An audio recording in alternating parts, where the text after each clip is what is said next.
Good morning. Welcome to National Stephen Lawrence Day 2021. Now, you may have seen some of the media and the press around the day on social media and television. I know that I did. I was watching the football at the weekend with my mum and dad, and I saw a trailer for Stephen Lawrence Day 2021. And you'd have seen some really big names and people that you might recognise, like Sir Lewis Hamilton, Ed Sheeran, Idris Elba, Anne-Marie, Maya Jama, and loads and loads and loads of others. My name is Ben Cajee. If you're watching today from primary school, then you might know me from CBeebies and see me dressing up in a lobster costume and rapping about pancakes and reading out birthday cards and those kind of things. It's always weird doing a little intro about yourself, but I've been at CBeebies for about 6 years. I'm a broadcaster, I do radio presenting as well, and I've done bits for BBC Sport and Match of the Day and other things as well. Now, last year on CBeebies, we did some links about kindness and equality, and they went viral. They went crazy everywhere on social media and on BBC Breakfast and on radio and other places, talking about that ethos that everyone's welcome and it doesn't matter what you look like, where you come from, and what you sound like. And it's amazing for me to be asked to host this event today. The reason that we're here, Stephen's story is both challenging and inspirational. He grew up in southeast London, where he lived with his parents, Neville and Doreen, his brother Stuart, and his sister Doreen. He was a normal young person, and probably like you, he juggled lots and lots of different things, spending time with his friends and family and doing well at school and the things that he enjoyed outside of that for leisure. He loved drawing and running, and he hoped to combine his talent for maths, art, and design to become an architect. I almost said art attack then, like the TV show back in the day, an architect. I put my teeth in. Tragically, on the 22nd of April 1993, at the age of just 18, Stephen was killed in an unprovoked racist attack. He did not know his killers, and they did not know him. Now, I remember at the time, I was 6 years old and I was in primary school, and I knew about Stephen, his life, and his killing. My parents, I clearly remember, sat me down to talk to me about it, because by the age of 6 years old, I'd experienced racist abuse at primary school. And I remember how upset they were. I remember my dad having the report afterwards by his bed. He'd read it at night. I clearly remember it and him talking to me about it. Now, it changed the country, and it led to big cultural changes and attitudes towards racism, the law, and equality in Britain. Stephen Lawrence Day is a learning experience. It's all about equality and inclusion for all, wherever you are in the country, in the classroom, sat with your friends and people that you've been learning with. Today, we're going to look at the key ideas of friendship, respect, and difference, and we hope that you're going to listen, you're going to think about these things, and then get involved with questions, discussions in the classroom, and maybe even some creativity too. You could do some artwork or write a poem or put down on paper how you're feeling. I've mentioned them already, but I'm absolutely delighted to say that we're joined today by Baroness Doreen Lawrence, Stephen's mum. She's the founder of the Stephen Lawrence Day Foundation, and also Stephen's brother, Stuart Lawrence. You can see them there. Doreen, I'm going to pass over to you first. Good morning. Yeah, good morning, and good morning to all the schools who are listening today. I won't say it's a pleasure being here today, because today is the day when we mark when Stephen died. But to be able to talk to young people, to talk about Stephen, for young people to understand that Steve was just like them as he was growing up. He was interested in football, his artwork was something that he was really keen on, and of course running. So for me, I think young people to remember Stephen as one of them. He had loads of friends, he made friends, and he also supported other young people when things were not so fine for them. When he started secondary school, the primary school children used to go back and say, they met somebody and what Stephen done for them within schools. So, he has this, when it comes about friendship, that was what, and he did not see difference. He just saw everyone just like himself, and he got on, and so I think that's what I'd like young people to take away from the Stephen Lawrence Day, is how Stephen was just like them. He was into whatever it is that they're doing. He used to do that at their age. So when we say never forget Stephen, always remember all your friends and what your friends mean to you. So that would be great if young people can understand that. As I said, primary school is a little bit different to talk about Stephen's death. And I think, for me, it's always talk about the positive. What is positive that's come out of Stephen's death since 1993. Brilliant, thanks so much. I know we're going to be asking questions in a minute, and I'm looking forward to talking to you more about some of those key issues that you've spoken about there, and of course about Stephen as well. Stuart, good morning. First of all, thanks so much for asking me to host this event. I feel very honoured that you entrust me with that responsibility. How are you doing this morning? Yeah, morning everyone. Morning Ben. Yeah, like Mum was saying, it's a bit of a difficult one, a bit of a bittersweet day for me and for the whole family. And I'd like to just say thank you for everyone for coming and being part of this special day for us as a family. And now hopefully as a nation we can celebrate this day now and what it means to celebrate being different. And like Mum said, the principles behind today's assemblies around respect, friendship and difference. And for me, I'd like to try and set everyone a challenge today if that's possible. And that small challenge would be, can you, maybe not today, it doesn't have to be today, but maybe over the next coming weeks, can you just be nice to someone that's not inside your little friendship group?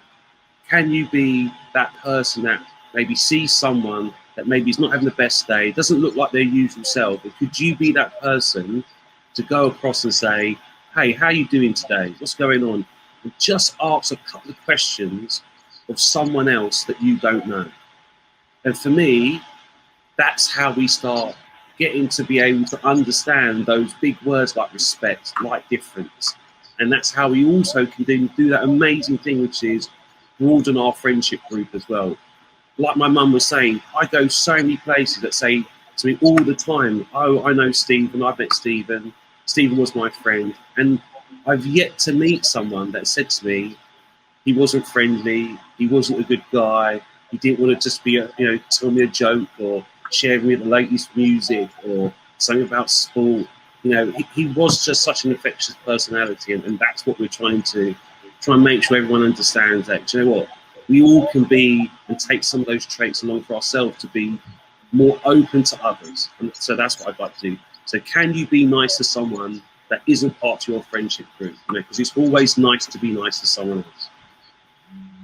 Yeah, absolutely. Thanks so much. I think kindness is so important. And, you'll be watching in schools all over the country today. And you don't really realise, I don't think, the impact that you can have. Whether that's saying something kind or being mean to someone. I remember some things that were said to me in primary school that were mean, that those people who said it will never remember that they said that to me, and it still hurts, some of those things.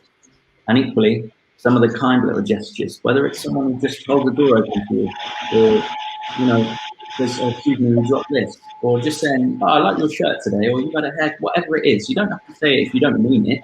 Say things that you don't mean. But if you mean it and believe in something and you can be kind and brighten someone's days, and that's such a positive thing. Now, you both touched on there the key things of friendship, respect, and difference. Why did you pick those things, and why are they so key? I think we are looking at what Stephen was as a person, and respect, which is something I think we all need to be able to do, is to respect each other. I think without respect, young people can always feel that nobody really loves them. They don't respect who they are or their family, or what their family is. So respect is a really, really good word to use.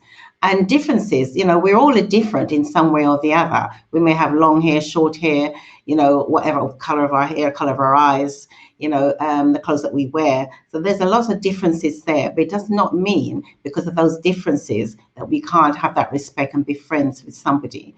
So because we talk about the legacy of change, which is what around the foundation, because I wanted to make sure that Stephen's legacy is never forgotten. He has changed so many things in this country, and in fact, not just this country. And if you was to look across the world, I've heard people when I'm out and in another country, people come up to me to say hello, because Stephen's name is sort of generated across the world. So everywhere you go, you will hear Stephen's name, but for the good, And I think that's how I suppose I'm really proud that I am his mum. because having somebody like Stephen who can generate so much at such an age. I remember saying when he died that Stephen's name would never be a statistic, that people will remember him. I never set out for all of that, but because of who he is, or he was, and because of what the system was like. And I wanted to see the system change. I wanted to see within education how we can educate our young people to be tolerant of each other, to have that respect of each other. So the foundation will be building on those. So we're quite young, we're only a year old, but as we grow, we want to see other people grow with us and see us as an organization, as a charity that they feel that they can feel one with. So legacy of change, that is how I see the foundation, and to bring other people with us, because I think that's important. Definitely. And why you mentioned there about education, why do you feel that that is so important in combating racism and improving the world and society that we live in? For me, educators have always been important. I think once you've got that, nobody can take it away from you.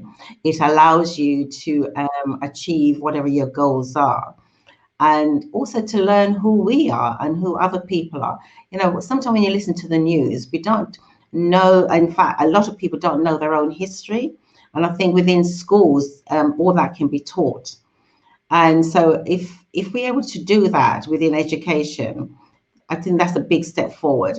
And also the community, because I think yes, we all children go to school, but they also live in the community. They live in society, and so for them to understand who they are and what they are, and to speak up when they see discrimination around them, and to be tolerant of each other. And I think that is what the aim of what the foundation is. So I say education is a key. I've always seen education as a key, because once we're educated, nobody can take that away from us, and it just helps us to grow. You know, understanding each other and understanding the world.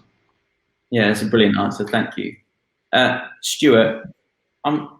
This is a big question, so sorry to put it on you, but the world is such a big place, and I think sometimes as individuals, even about things like saving the planet and the environment and recycling, and sometimes you think, does it matter if I wash out this yogurt pot? Because I could just put it in the bin. It's much easier. I've got to wash it out, clean it, dry it, make sure I find the right thing, and then put it in. And I think sometimes as individuals, we think, does it matter? How can we make a difference? The world is too big. How would you respond to that? How would you say that, the young people watching today who might feel like, well, I'm just tiny, I'm just 7 or 8 or 9 or 10 years old at school, living in a part of the Midlands or in Devon or in Manchester or Burnley or wherever, how can I make a change? In the world, in Africa, in wherever else? That's a very long-winded question, but just to give it a bit of context, what do you think? I think you might be on mute. There we go. It's those small things that we can do, isn't it? Like you said, if I can wash out my yogurt pot and recycle that, and then know that that's not going to go into the rubbish bin, which then, well, it does go into rubbish, but it can be recycled rather than going to the rubbish bin, which then goes into landfills, which then, so it's that knock-on effect, isn't it? I always say to people, it's the small pebble we can drop in a pond that has a tsunami wave in an ocean somewhere that we don't know about. And you're right, we have to do the small things, because we're responsible as well, aren't we? We are able to live in this world where we can have yogurt in a pot that's pre-made for us, that we can just open and enjoy whenever we want. We've got to see that as a luxury, as a privilege. So therefore, also the responsibility to that, we need to make sure that we take the yogurt pot, wash it out, like you said, dry. Yeah, it takes a bit of time, but let us be joyful and knowledgeable that in that time that we're taking, we are doing our small part to make sure that the world, I'm looking outside my window now and it's a sunny day, there's trees, that needs to be there for years to come. And that only happens if I do something, if you do something, if we all do something. Otherwise, it's not going to be like this. Absolutely.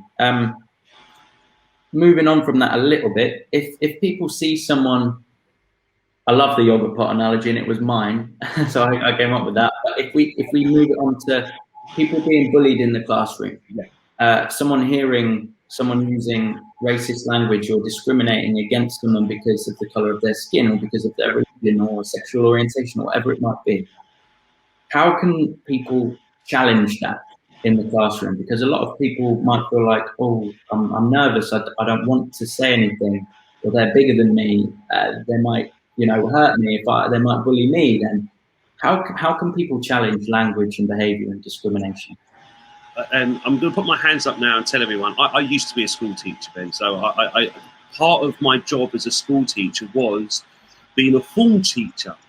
So there were things that I used to tell my forms, so that the little collective of people that I was responsible for the 5 years they were in my school. And one of the most important things they should say to me is that, look, if you see or hear something that you know is not quite right, and we all know those different things where we know it's not quite right because it gives us a certain feeling. We hear something, you go, that doesn't, why is that? And we question it. If you question it, there's two things you can do. But the first thing to do, which it takes a bit of conviction, it takes a bit of courage to say at that moment, why are we saying that? Why are you doing that? Always ask why. Try and find out what they're thinking, the reason why. But if you don't feel confident in doing it at that moment, then we're all able to maybe the next day, or the next time you see them, just say to them, do you know what? The last time we was all together, you said something or you did something. Why did you say that? And have a conversation with someone. And if that conversation doesn't work, then ask an adult. It's not sitting on anyone. It's being responsible for not only your behaviour, your thought process, you know from right from wrong, but also checking with someone else. So that's my piece of advice, I'd say. Try and challenge it yourself if you can. But as I said, that's sometimes hard, especially during the moment, but maybe afterwards. If that doesn't work, then the adults in that environment are to be trusted. That's there. So we're not too sure and you can't do it for yourself, lean and ask on them for them to help to support you on that. Yeah, for sure. Hopefully, if you're listening today and you're in school, you've got people around you, whether they're your friends or teachers or family members, and people that you feel that you can talk to and trust. We've had a few questions in through the chat. Baroness Lawrence, one of the questions is, what's your biggest wish for Stephen Lawrence Day? I think for people to remember Stephen, for them to see him as an ordinary person like themselves, to use them as a role model in order for them to achieve their goals. Because I think Stephen was always goal setting. 7, wanted to be an architect. Whatever it's, so he was studying towards that. Always set your goals. And, for him, I presume it's like thinking about him now, wishing that he was here. And because I know many times he'll say to me, well, Mum, you know what your problem is? You care too much. But how can you care too much? That's because my worry is always about how you are when you're out in the street, just to be safe. Because, for our kids, for them, it's not always safe. And so, that's my biggest wish, that I wish he was here now, that we could have those conversations that we used to have before. Yeah, thank you. That was a lovely answer. Do you think that things have improved over the years? You mentioned there about people and being out in society and on the streets and feeling safe. Do you think that things have got better? Because obviously over the last few years, it's always been there, but it's being talked about more in the media. Racism in football is being talked about more. And you have to look at what's happening in America, and I won't go into that too much detail during this session for primary school students, but that people are being held to account more for their actions, and that this kind of behaviour will not be tolerated in society. But obviously, it's still rife. It still happens. What do you think? Are things improving or not? A few years ago, I would say things were improving, because you could see, like within industry and within organisation, people would begin to challenge around race and race issues. But I think in the last couple of years, you just seem as if we've taken quite a few steps back. And so society is changing, and I think the government and the policies, what they have, that needs to change to reflect society as a whole. And I think until we can start accepting that we all are human, as we talk about human beings, and that we all have our part to play. And so, you know, it's something I've always tried to work on, is try to bring up the positive things. And I think that's what we all need to do, not just me, but society as a whole. Look and see within our differences and the positive side to that. Because I think without having the positiveness around society and people, we'll always be sort of looking back. You need to look back in order to go forward, but in a more positive way. I mean, I've heard so many stories from even this morning of how recognizing people from the First World War, that has never happened. So, you know, it's those sorts of things that makes people feel that I'm not valued as much. And it's for us to be to value each other and sort of and respecting our differences.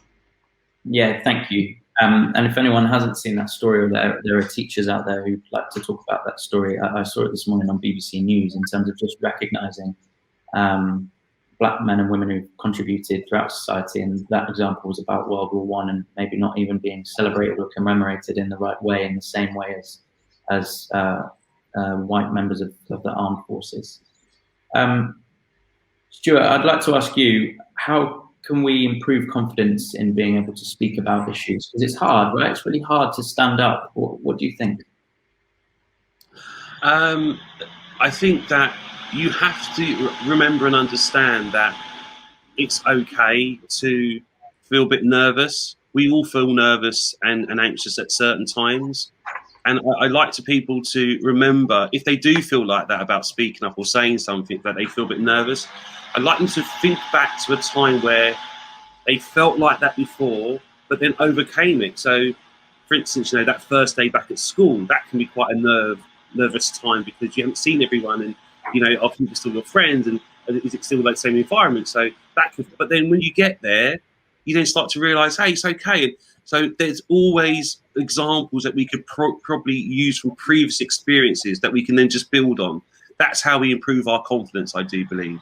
You know, myself, I felt really nervous about coming on here today myself, and you know, that's fine because that happens to all of us, and I just hope that, you know, I do a good job, and we'll then see afterwards. And so that's the way we should always just try to approach things. Of it's okay, those little feelings of stuff, you know, nerves, of anxiousness in our stomach that we feel sometimes, those can be great drivers to make sure that we're alert. You know, we want to do best and we put our best foot forward. So don't worry about being unconfident about things. Just try.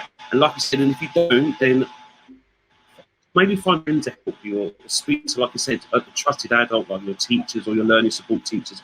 Speak like that, or even your mums or some of your family members or something like that as well. There's always someone that will be there to listen and to just give you a piece of advice to help you along your journey. Yeah, absolutely. And you know, I've been TV presenter for 6 years, and I've done live television and sport and stage shows, and I was nervous this morning. I think nerves are a normal part, and they show that you care. So if you're sat there in a classroom thinking, I get nervous about big stuff, me too. I used to get nervous when I was your age, and I still get nervous now. It's totally normal. We're almost out of time, so I just want to ask one quick question. I hope it's okay to ask this, and then I'll sum up. A few people have asked to both of you, what's either your favorite day or favorite memory of being with Stephen? Stuart, I'll ask you first. Yeah, I think it's what Mum was saying about Stephen is so right. Like, it was there was so many days. You know, I especially remember we've been talking recently about summer holidays and that time of just not going to school. You know, being able to go out, and where we used to live, there used to be a big common, and we had bikes together. And the one good thing about Stephen was that if one of my friends wasn't around and I said, "Oh, can I come with you?" as much as it would annoy him, you know, having to take his younger brother along with him, he'd still say, "Oh, come on in, let's go," and he would take me along. And if any of his friends were like, "Oh, why is Stuart here for?" he'd be the first one to say, "Look, it's cool. Like, it's cool. He's riding with us today. It's just one day. Let's go." And he was very much of allowing people to be themselves. That's what, you know, for me is a good memory, but then also a good message to pass on. Allow Yes. Yeah, just celebrate that. Thank you so much. Baroness Lawrence, can I ask the same question to you? I mean, that must be such a difficult question to answer. I think, as Stuart said, there's loads of days, but one of the things about him is that you can't be angry with him for long, because he has a way of holding his head down and looking over it, like over his eye at you. And so you can't be angry, because if once you're angry with him and you see that face, then you have to sort of break into a smile. As I say, Stuart, it was just somebody. I remember one Christmas he had so much washing up to do. It was his turn, and he just go, "I want photos taken of this. I want photos taken of this. So I can prove that this is what happened." So he was just a fun person, you know. He likes to laugh, and yeah, he was just a fun person. That's lovely. It was really touching. Made me smile. I think we might all have to learn that look. I can't do it. But Absolutely. Yeah. Thank you both so much. It's such a shame that we're out of time. But just to end and sum up, firstly, thank you to you both. I think it's been so interesting and lovely to talk. And to all of you students listening today, the pupils and the teachers and everyone in schools, thank you for joining us. You probably know this already, but to celebrate Stephen Lawrence Day, every school in England has been sent a pack including a personal letter from Baroness Doreen, who you've heard from today, inviting them to take part. And it's built around the theme, Live Our Best Life, which obviously we've just touched on. The pack is full of resources designed to provide school-age children and young people with opportunities to learn about Stephen's life and legacy. And all the materials have been designed so they can be used today, if you want, or they can be used next week or next month or next year, whenever you would like to use them and depending on the circumstances. They've been developed to enable schools to mark Stephen Lawrence Day, and the ambition is to build on these with further resources in the future. And all of the resources are free to download from www.stephenlawrenceday.org. Thank you so much, everyone, for joining us. I think this is going to be available in the future on YouTube and also through the website. You can search on social media as well. That's more for the teachers rather than you 7, 8, 9, 10-year-olds. You're not missing out on social media. Thank you so much for joining us, and have a great day. And please do today, just take a moment and think about some of the things that have been discussed. Think about how you can be kind to other people, even people you don't know. And take a moment to think about Stephen and who he was and his legacy and those beautiful things that you've heard today. Thank you very much.